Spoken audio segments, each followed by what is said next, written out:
Israel's strikes against oil and gas facilities open up a new wave of risks for an already precarious global economy. Iran is one of the world's largest oil producers.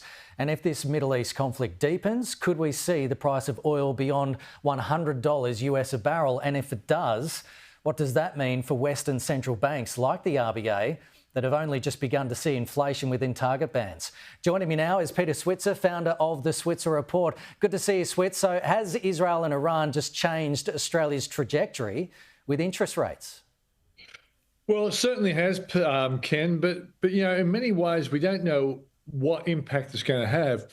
Historically, when oil prices go up, there's a short-term effect. There's a geopolitical cause that forces oil prices up. The short-term effect on the stock market and therefore the outlook for an economy is instantly affected. But within 12 months, it often has worked itself out. So it's not a long and enduring impact, but it will depend on what you pointed out, what happens to oil prices.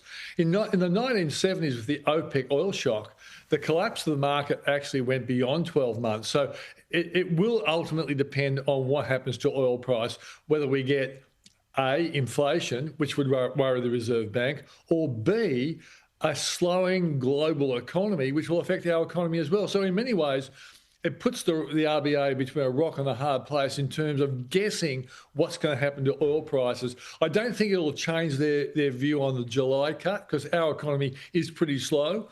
But beyond that, if inflation becomes a big issue because of this, they will delay their rate cuts that we're expecting. But on the other hand, if the oil prices are so big that it's causing a global recession, we could see a lot more cuts. Okay, so do you think that if we do see inflation rise as a result of oil prices shooting through the roof, we don't know how high it's going to go, and the RBA does flip to start raising rates again in response, would that trigger a recession in your view?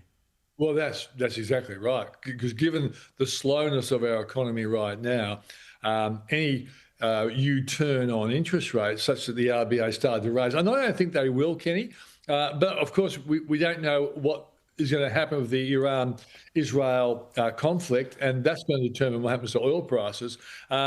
It becomes a 50-50 situation. But as I say, I don't think the RBA would be thinking about rate cuts. They'd be thinking rate rises. They'd be thinking more like holding the line until they see what is the long-term effects of this conflict. Okay, what are the big data points that we're looking at this week, Switz? Well, critical to that interest rate discussion we just had, unemployment comes out. 20,000 jobs is expected, and if unemployment rises, it'll reinforce the idea that a July rate cut is coming.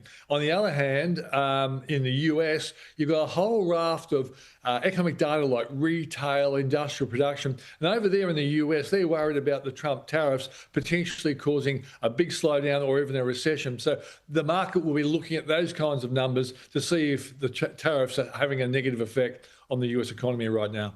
Okay, Peter Switzer, appreciate your time this morning. Thanks so much. We'll talk to you again soon.